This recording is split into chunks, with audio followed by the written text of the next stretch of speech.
Well, my dears, today I'm going to read outside because it's such a nice day out here. Today we are reading chapter 25, Home Again and Goodbye. The yells went on and on and on. Help me, I'm drowning, help, help! The children and Pixie tore around the corner. The sea lay in front of them, blue and calm.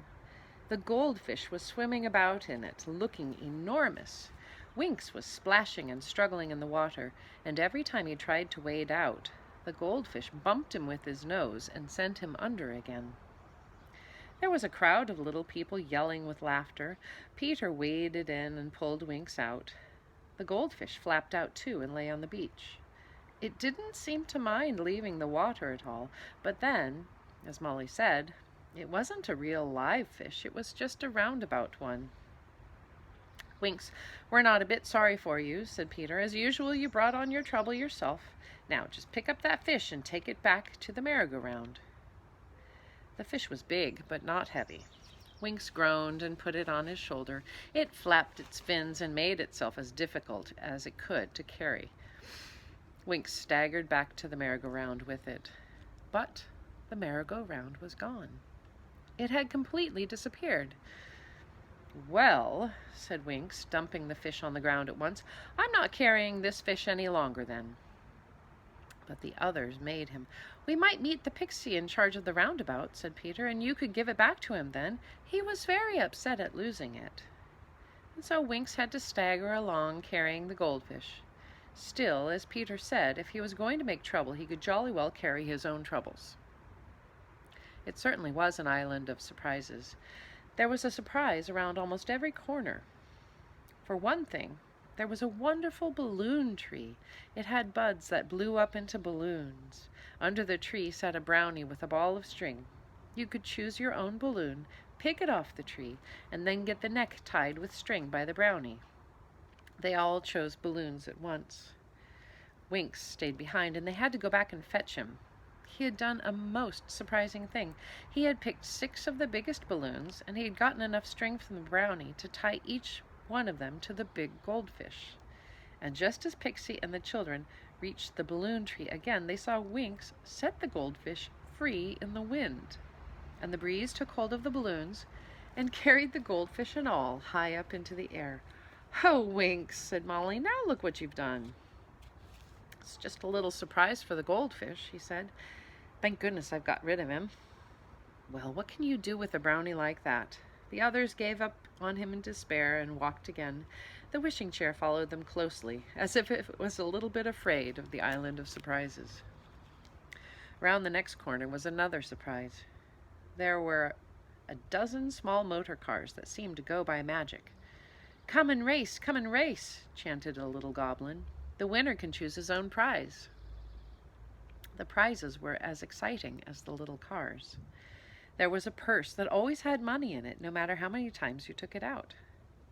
And then there was a little clock that didn't strike the hour, but instead called out in a dear little voice, "It is now 12 o'clock." And there was a teapot that would pour out any drink you liked to mention. "Oh, let's try a race," cried Winks, and he leapt into a fine blue car. "I want one of those prizes." They all chose cars. The goblin set them in a row and showed them how to work them. "Just press hard on these buttons, first with one foot and then the other," he said. "Now, are you ready? Set. 1, 2, 3, go." And off they went. Winks bumped into Pixie and both cars fell over.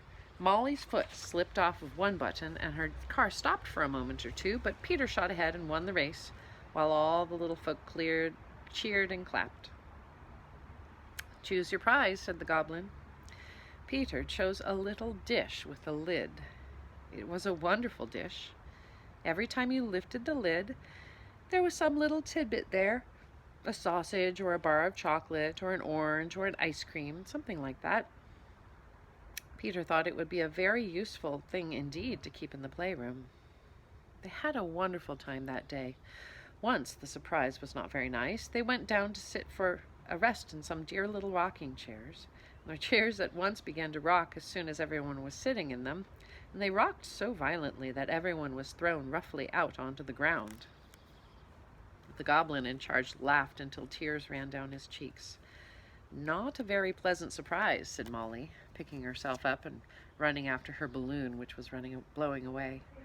"It's funny to watch, I dare say, but it's not very funny to do."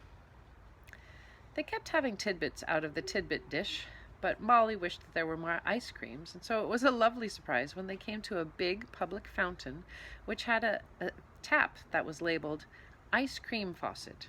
Turn and say what kind." Molly turned it at once. "Chocolate ice cream," she said, and out came a stream of chocolate ice cream that ran into a small cornet underneath and froze at once. "Oh, look!" cried Peter. They had come to the little field, and in it were big white swans waiting to take people for flights up in the air. "Shall we have a fly?" said Peter. "Do you think the wishing chair will be jealous if we do?" "I think one of us had better stay down on the ground with the chair while the others are having a turn at flying on the bird," said Molly. "Just in case it flies off in a huff, you know." So Molly sat in the wishing chair, while the others chose swans and rose up into the air on the backs of the beautiful white birds. When it was Winx's turn to sit in the wishing chair and stay with it, while the others rode on the swans, he thought that he would get the chair to chase the swans and make them fly faster. And up went the wishing chair into the air and began to chase the swans, bumping into their tails and creaking at them in the most alarming manner. One swan was so startled that it turned almost upside down trying to get away from the wishing chair, and the rider on its back fell headlong to the ground. The rider was a witch. Fortunately, she had her broomstick with her, and she managed to get on that as she fell. Oh, she was so angry with Winx. She called the wishing chair to the ground at once, and she scolded Winx so hard that he tried to hide under the chair in fright. Molly and Peter and Pixie flew down at once, angry, too, because of his mischievous trick. "Ha, Pixie," said the angry witch. "Is this Brownie a friend of yours? Who is he?" "He's Winx," said Pixie. "What? You mean Winx, who turned his grandmother's pigs blue?" cried the witch. "Oh, I thought he was at Mr. Grimm's school. Well, it's time he went back there. Swan, come here." A big white swan flew down to her. The witch picked up Winx as if he were a feather and sat him firmly down on the swan's back. "Now," she said to the swan, "take Winx to Mr. Grimm's school and deliver him to Mr. Grimm himself." "No!" wailed Winx. "No! Molly, Peter, don't let me go." "You'll have to, Winx," said Molly. "You really are just too naughty for anything. Try to be good this term, and perhaps you'll be allowed to spend your next holidays with Pixie and us. Goodbye." "But I shan't get enough to eat. I always have to go without my dinner," wailed Winx. Peter couldn't help but feel a little sorry for him. "Here, take the tidbit dish," he said, and he pushed it into Winx's hands. "You'll always have something nice to eat then." Winx's tears dried up at once, and he beamed. "Oh, Peter, thank you. How wonderful. Now I don't mind going back a bit. I'll be as good as anything. I'll see you all next holidays. Goodbye." And off he went on the swan, back to Mr. Grimm's school for brownies, hugging the tidbit dish in joy. "Goodness, he's very, very naughty. I can't help thinking that Mr. Grimm's school is the only place for him," said Molly. "But I do like him very much all the same." "Look, the sun's going down," said Pixie suddenly. "We must go. They say that the Island of Surprises always disappears at sunset, and we don't want to disappear with it. Quick, it's disappearing already." And so it was. Parts of it began to look misty and dreamlike. The children and Pixie went to the wishing chair at once. "Home, wishing chair," said Molly. "Quick, before we all disappear with the island. Look, the witch has disappeared already."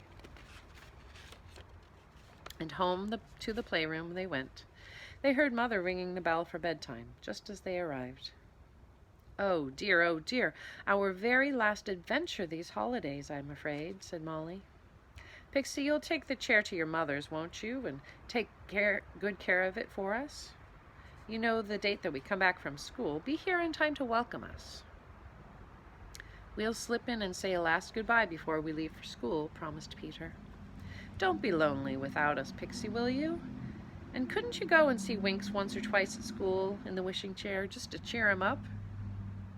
I'll see if my mother will let me, said Pixie. She doesn't like winks, you know. Anyway, he will be quite happy with the tidbit dish, Peter. It was nice of you to give it to him. Goodbye, wishing chair, said Molly, patting it. You've taken us on some wonderful adventures this time. Be ready to take us again next holiday, won't you? The chair creaked loudly, as if it too were saying goodbye. The bedtime bell rang again, this time quite impatiently. Oh, we must go, said Molly, and she gave Pixie a hug. We are lucky to have you in a wishing chair. We really are. Goodbye. Goodbye, too, Molly, Peter, Pixie, Winks, and the wishing chair. We will see you all again some day, we hope. And that is the end of Book 2 of The Wishing Chair. And when I see you in person next, we will read more.